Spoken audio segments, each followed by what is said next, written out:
A vantagem de produzir o Agenda Goethe é que a gente fica em contato com experiências reais em agricultura sustentável. No Distrito Federal, a gente conheceu 2 agricultores que têm causado um rebuliço na horticultura orgânica, aplicando os princípios da agricultura sintrópica do Ernest Goethe. Quando as pessoas vêm aqui no sítio, porque esse é um dos trabalhos que o Ernest desenvolve pelo Brasil, né, aqui é uma das salas de aula dele, agora a gente está criando um modelo de um sistema que ele pode ser adaptável para 80% das terras do Brasil. Mas o que está acontecendo? A gente ainda não divulgou isso. Isso ainda não está na boca do povo. Isso ainda não passa nas televisões. Mas a vantagem do nosso tempo é que quem busca, encontra informação. E o Agenda Goethe quer contribuir para isso, compartilhando experiências que mostrem que serviços ambientais são a consequência de uma boa agricultura. O que nos interessa é dar voz para quem tem uma boa história para contar e para mostrar.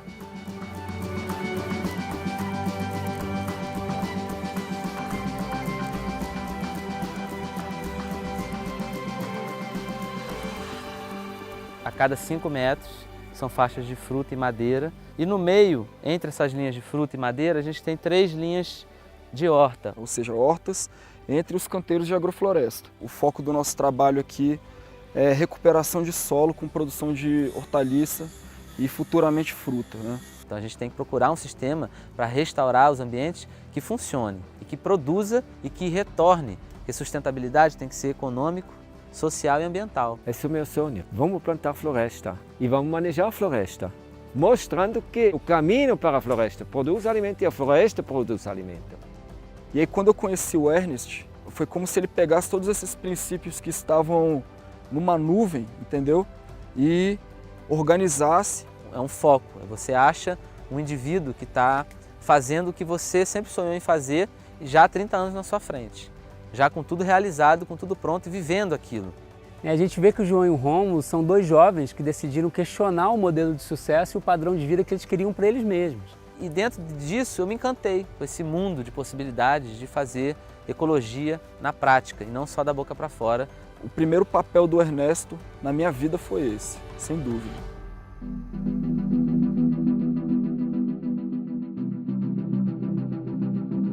Hoje, quando a gente olha o sítio deles, parece um pequeno oásis no meio de uma região que já foi muito degradada por práticas de agromineração, pelo fogo. Se você filmar ali, você vai ver qual era a situação anterior a esse sistema. Era um capim andropógon, num sistema de acumulação inicial. Nos primeiros plantios, quando a gente pega a terra do zero, que as terras aqui são 10, 15 anos abandonadas e não cresce nada, né? Só o capim que fica dominando, a vegetação não consegue mais vir porque o sistema já não permite isso, de tanta degradação.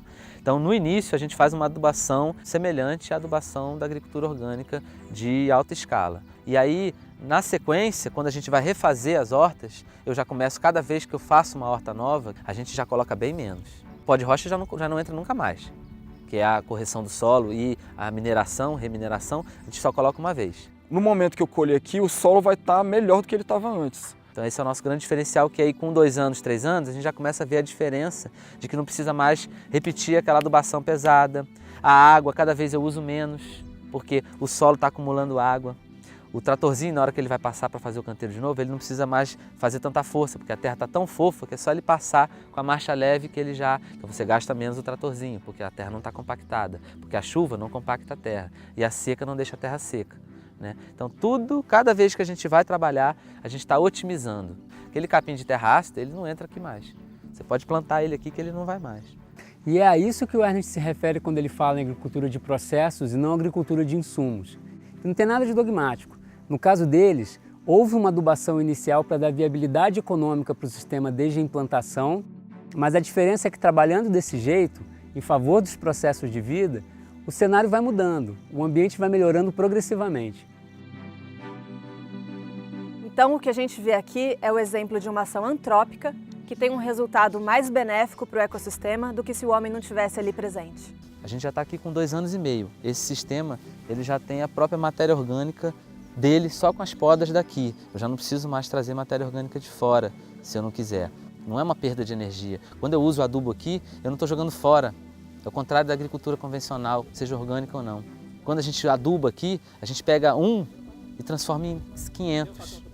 A gente não, a agrofloresta transforma. 1 em 500. Na agricultura convencional, seja orgânica ou não, a gente põe 1 e daqui a pouco tem 0,3. E daqui a pouco tem que botar 2, não mais 1. Né? Porque a gente não está trabalhando com a vida, com os processos da vida. Então aqui a gente usa o mecanismo floresta, que é o motor que gira e faz o planeta respirar e viver na agrofloresta. E aí o fornecedor de biomassa, nesse caso, passou a ser a banana e o eucalipto, que são plantados nos canteiros. E todo o bananal e a poda e a derrubada do eucalipto que foi feito aqui, o material está todo organizado, cortado, triturado em cima e nos caminhos entre os canteiros, para que a gente consiga não criar valas e nem criar ilhas de fertilidade, para que a gente consiga criar uma terra preta só. Os ambientalistas não gostam do eucalipto, falam que ele acaba com o solo, que é isso e aquilo, mas na verdade a gente vê que esses são os que mais ajudam na recuperação do solo quando manejados da maneira correta. Com as podas, o sistema é uma bomba, ele não para de produzir fotossíntese e isso faz com que o ambiente fique evaporando água o dia inteiro. Então a gente tem uma diferença de brutal na época da seca de 20 a 30% de umidade no ar dentro do plantio e fora do plantio. Ele maneja essas bananeiras, por uma parte ele maneja daquela forma para poder colher fruto e por outro lado ele maneja para ter verduras, então poda elas periodicamente. Você quer verduras, planta bananeira, aí você tem verduras. E você quer verduras, planta eucalipto nesse contexto. Para ter verduras, você vê a poda, seja foi podado, resultado dessa poda são esses mandioca, é o batata doce, é o milho, é comida. E no outro lado é couve, é inhame, é comida. O eucalipto dando comida e não secando o solo.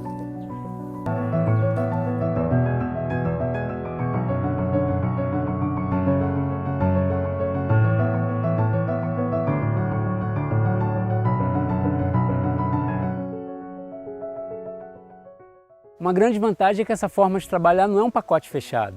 Uma vez entendida a lógica do sistema, o agricultor participa como ser criativo e conduz o plantio de acordo com a sua necessidade ou a sua vocação. A gente vai colher a rúcula, vai colher o alface, vai colher o milho, depois vai colher a batata doce. E a gente depois decide, porque as bananeiras já vão ter crescido, os eucaliptos já vão ter voltado, e a gente decide se a gente vai continuar fazendo horta naquele talhão ou vai entrar já no sistema de sombra, fruta e água fresca. Por exemplo, nessas roças aqui que foram as primeiras que eu fiz, a primeira que eu colhi foi a alface. No momento que eu colhi a alface, o brócolis já estava formado. E no momento que o brócolis sai, o mandiocal já está estabelecido. Como a gente faz essa sucessão de cultivos, a gente utiliza de uma forma mais inteligente esse recurso que a gente tem, né, que é a terra. Nesse meio aqui, eu trabalhei com horta 4 vezes ou 5, refazendo a horta, né, enquanto as faixas de fruta estão crescendo. Então agora, como a gente está precisando plantar café e cacau, eu peguei essa área que já tem 2 anos e que a terra já está muito melhorada de derrubada de banana e poda de árvore, de eucalipto, o tempo todo descendo, triturando e botando no chão. Agora a gente estabeleceu cacau, café e o mamão. Então agora isso aqui você trabalha na sombra, colhendo banana, fazendo poda de árvore e colhendo fruta. A lógica do sistema é essa. E está sempre também buscando ocupar os estratos, ou seja, a mandioca que é o extrato alto, o eucalipto aqui ficou o extrato emergente, a banana está no extrato médio. Foi interessante observar que eles realmente incorporaram os conceitos do Ernest e passaram a aplicar a técnica de forma muito consciente.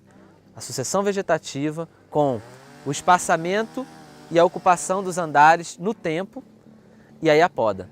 A poda das árvores, a poda das bananeiras, a poda das fruteiras. Esse trabalho da poda, de trazer o material para baixo o tempo todo, é o grande barato do trabalho do Ernesto, que eu nunca vi por aí. O que a gente precisa é adequar tanto a questão do cultivo, ou seja, agronômico, para que a gente possa realmente produzir alimento, recuperar o solo, atender a demanda do mercado e que a gente possa ser feliz.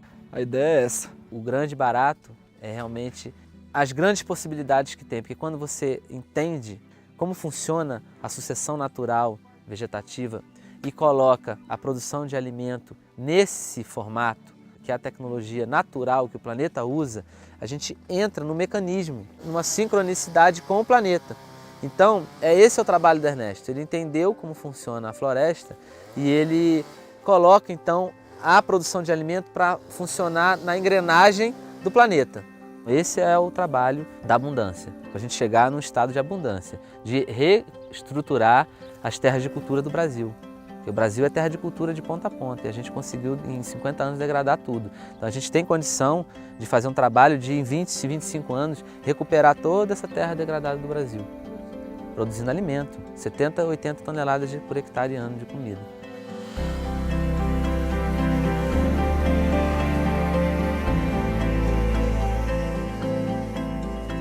Os resultados têm dado legitimidade para esse sistema, né? E naturalmente atraiu o interesse das instituições de pesquisa e de extensão rural.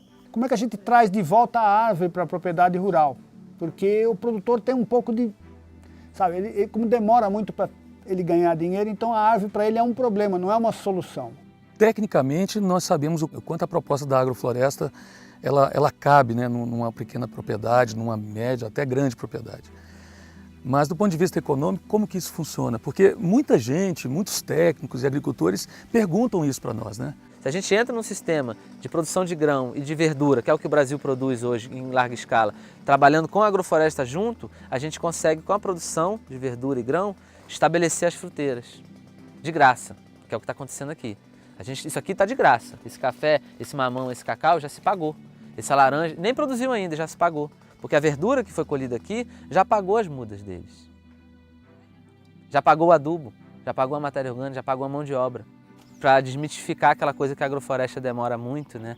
E que, então tem que esperar a fruta, são 5, 6 anos para começar a ganhar dinheiro. Aqui não. Então essa oportunidade de trabalhar aqui no sítio do João está nos trazendo exatamente uma forma muito aplicada. Nós temos espécies nativas que ele usa aqui, nós temos esse consórcio de espécies anuais com espécies perenes, onde a gente vai poder calcular, então, junto com a Universidade de Brasília, nós temos um professor da Universidade de Brasília, nós temos um professor lá da Embrapa Floresta, que tem uma planilha onde ele coloca quais são as espécies que estão entrando no sistema, quando que ela entra, quando que ela sai, e aí você avalia quanto que você gastou para plantar, quanto que você está tirando para vender, para que a gente possa avaliar esse tipo de modelo de plantio que está sendo feito aqui. A gente conhece o conceito de transição na propriedade rural, mas a gente também tem um processo de transição agroecológica dentro das instituições públicas, principalmente, né? E a gente tem que ter a tranquilidade, a paciência de entender que nas universidades, com algumas exceções atuais, pessoas formadas há 10 anos atrás, não acessaram esse tipo de conhecimento, né? Não havia disciplina que abordasse sistemas agroflorestais nessa proposta de sistemas agroflorestais biodiversos. Quando você fala de um sistema desse que usa 30 espécies, uma entrando em um determinado momento, outra saindo, isso dificulta muito essa análise, mas não torna impossível. O diálogo desses saberes técnico e do produtor ainda está muito longe, eles estão falando cada um no seu canto ainda. Nós queremos aproximar essas pessoas para realmente ter um diálogo, para não ficar monólogo de cada lado.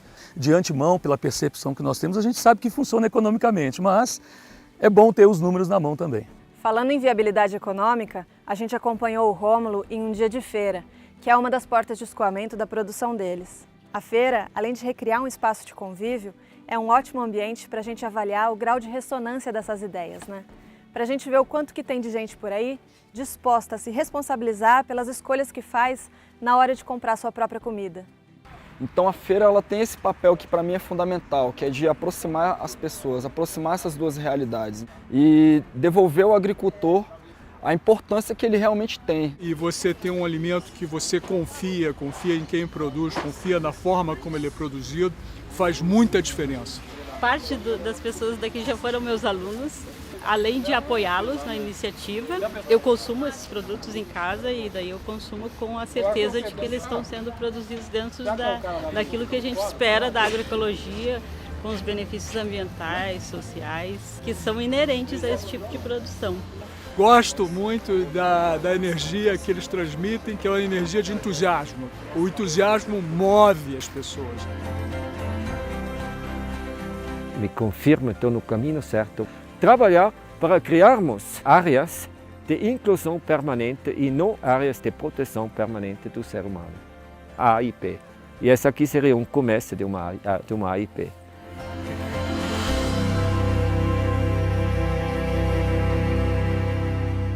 O Ernest, ele não é só uma utopia. A gente deve ser assim. Não, ele é assim.